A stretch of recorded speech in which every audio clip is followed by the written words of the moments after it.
So what's happening? How is everyone? I hope good. As you can see, I'm still with my same plain Jane setup, but at least I'm able to make some videos, unlike before. This is a general reading, and it's for whomever it applies to, whoever it makes sense to. And the first card I pulled is the Two of Dragonflies. And this is partnership. This card also indicates a relationship that forms out of love, affection, and respect. The two predicts romance and meeting the partner you need. You are ready to share and find a soulmate. This card can also represent strong friendships and sensitivity in your dealings with others. So that's a great way to start it. I pulled the Seven of Moss in reverse. And this is, when it's in reverse, the effort has become too much and you may be tempted to give up, even though you have the ability and are capable of doing more. Talk through your concerns and let go of self-doubt.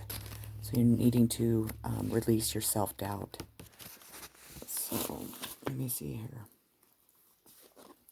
The next card I pulled is going to be, what do you need to release? And it's the waning moon. This card is indicating that there is something that something or someone that you need to release in your life that will help you move through the situation that you find yourself stuck in.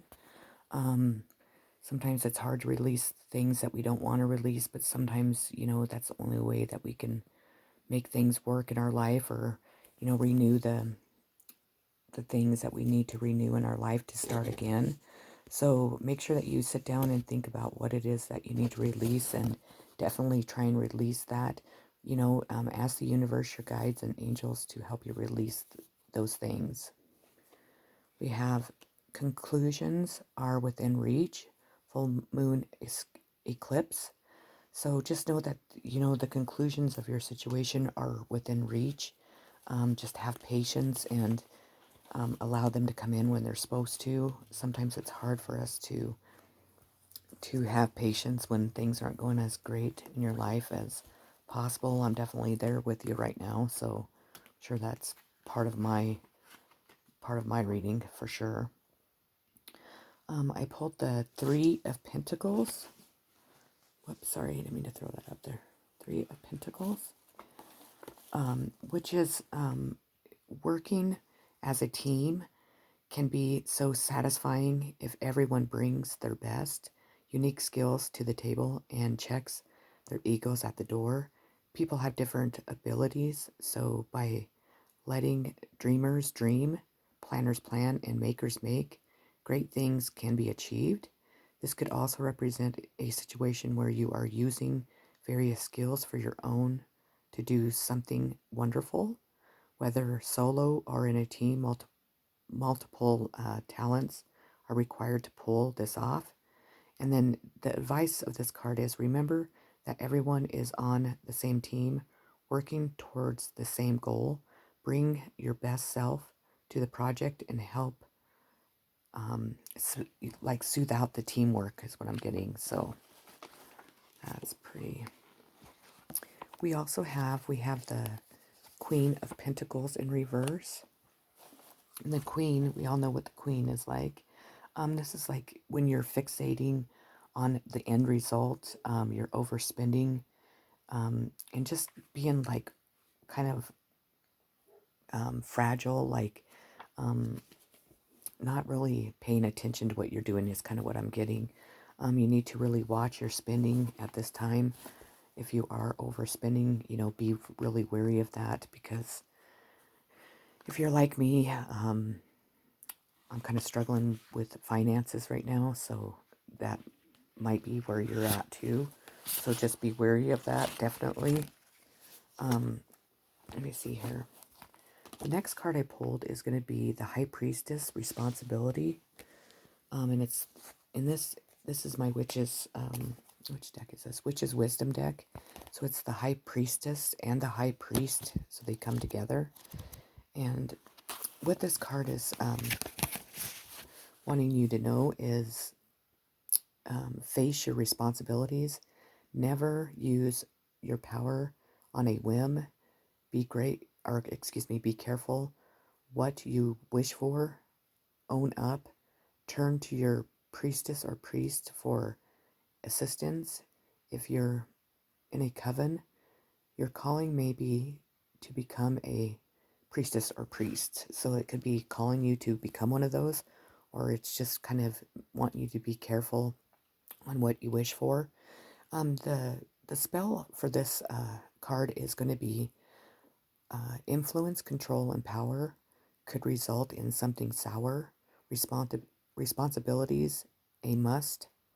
Creating outcomes fair and just. This magic is worked with harm to none, so mote be. There it's done. And then you have the Homeland Foundation card. So let me find that one real quick. What this card is telling you is that visit your childhood home, honor any feelings you have about your past, face up to and accept where you come from. Your past is catching up with you. A foreign land stirs something within you. Investigate your family tree. Look toward home for answers. And then your spell is Homeland calls you from afar to remember who you are.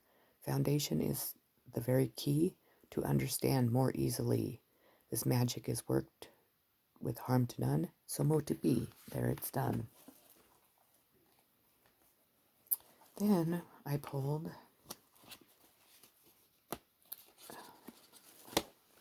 it is going to be keeping up, and it's immense effort, advance. And this is wanting to tell you that a time of very hard work, getting ahead, determination, and resolve to push through into the next stage, the urge to improve your status and be rewarded, moving quickly with strength and stigma, a great deal of process. So you're just needing to move ahead. You're needing to really focus on trying to build up your finances and, kind of build your foundation back up if you have had it knocked down. So it's just, you need to put a lot of effort into that. Your next card is going to be, you can't go back to yesterday, be in the present. And that was in reverse. So living in the past, speaking of past events, musing over what once was, nostalgia, believing you are the same as you once were, living through stories rather than experiences, memories overrides the present, no anticipation of the future. So you need to focus on your future. You need to focus on the present, and stop, kind of dwelling in your past and thinking that, you're the same person that you were a year ago, because we all change each, with every lesson, each year. Just know that it's time to start living in the present time, and then to start building your future to make it lots brighter and, better for you. So kind of work on that, definitely. The last two cards I have are from my Angel Answers deck. So please think of 2 questions, and I will give you the answers for those. The first one is look for signs. So when you're out in nature, when you're out and about, if a truck passes you by, pay attention to what's written on the side. If you find a feather, pick it up. Those are signs from your angels and your deceased loved ones telling you that they're there with you and thinking of you, and you need to just pay attention to what's going on around you and the signs that, the higher above is sending to you. And then the last card I have is going to be listen to your intuition. So whatever question you had, they're wanting you to listen to your intuition for the answers and to guide you. So that is really important for you to do. So definitely just, if your intuition's telling you something, then definitely listen to that because it's important for sure. Okay, so I'm kind of late on this one. I should have done it, but it was who to avoid this weekend, and it's Sunday night, so I actually don't think I will do this. I think I'll just leave this video as it is. I will definitely do who to avoid for the week. I'm going to try and upload 2 more videos tonight, definitely. Again, sorry my setup is so unprofessional. It's just kind of what I have for right now. Um, I'm sending so much love, so many positive vibes, and peace to each and every one of you. If you haven't already subscribed to my channel, I'd greatly appreciate it if you would. Thanks so much for watching, and have a great rest of your weekend. Lots of love.